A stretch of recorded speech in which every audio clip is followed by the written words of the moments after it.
Hey everybody, so my name is Mike. I just recently fixed my 2000 Ford Explorer XLS. I was having a problem with the check engine light was on, but the most difference what I felt was, and I didn't see, I checked for so long on the internet trying to find my specific problem, and I couldn't find it. Nobody was saying it. I've searched for almost 2 weeks every night trying to find one video that had something to do with what I'm experiencing, and I couldn't find anything. So in the meantime, I tried a number of different things, but my problem was that I was driving down the road and it would shift into 4th and 5th gear. Well, if I was in a low RPM, 2000 or below, or normally below 2000 RPM, 4th or 5th gear only, it would sputter like it was missing a gear, or like I was on a bumpy road. It would feel like I'm on a bumpy road, and it would just, like I thought there was something wrong with the transmission. It felt like maybe the clutch plates were going out. It felt like there were teeth missing out of the gears. That's what it felt like. It was a jerk, but there was no change in RPMs.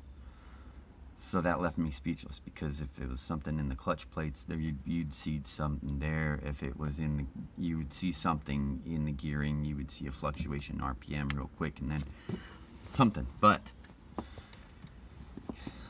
I didn't know what to think, so I searched, like I said, forever online. Nobody, except for one person this morning.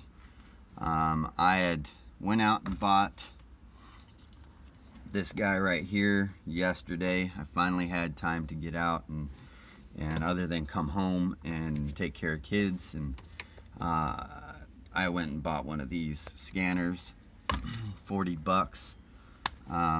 And it just reads the code. So it gave me a P0171 code and a P0174 code. I looked them up online. Those are Bank 1 and Bank 2, Bank 1 and Bank 2 running lean, meaning that they're not getting enough air, and that's not good. It can do major damage to your engine. So I went ahead and I have looked at everything I can, trying to figure out everything I can, and unplugging things and just trying to figure out what's going on. And finally, one guy was talking about a different issue, but his first thing, in the first 60 seconds, he pointed out that he unplugged his mass airflow sensor. This guy right here, he unplugged it and the car died. Now, I had done this a week and a half ago when I first started to be able to look at this thing. That was after I noticed there was no vacuum leaks, so I went electrical. It didn't die. I immediately went to that and went, oh, my car did not die when that happened. So he told me, and this is true with your alternator if it's gone bad, if you unplug this, and which he did, and his car died, it meant that his mass flow air sensor was working correctly and mine wasn't. But yesterday, 2 days ago, because today's Sunday, on Friday I cleaned this thing off. And with the cleaner you're supposed to clean it with, sensor cleaner. So I cleaned it off, and the next day drove to work. On the way there, which is only a few miles away, because that's what this truck is for, it ran great, and I was like, awesome, man, I already had the stuff for it. I didn't have to buy nothing, fixed. Well, then on my way home, it started doing it again. So I knew right away that I was going to have to replace it. But I was going to have to do something, But then I found that video this morning, and the guy told me that he said, yes, if your car dies, and let me let me take you to it real quick. All right, so let me show you where this thing is located on a 2000 Ford Explorer. So here's the engine. You got your intake system right here, goes all the way up into the engine. This goes all the way to the air cleaner. This thing right here, that is what I changed.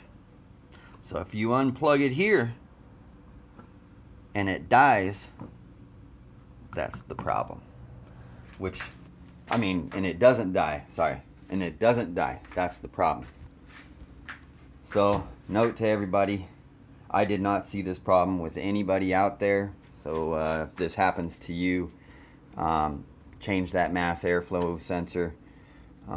Take it out for a drive. Mine, I heard sometimes for the check engine light to go off is 20 miles. Mine took 25. It may take more for yours.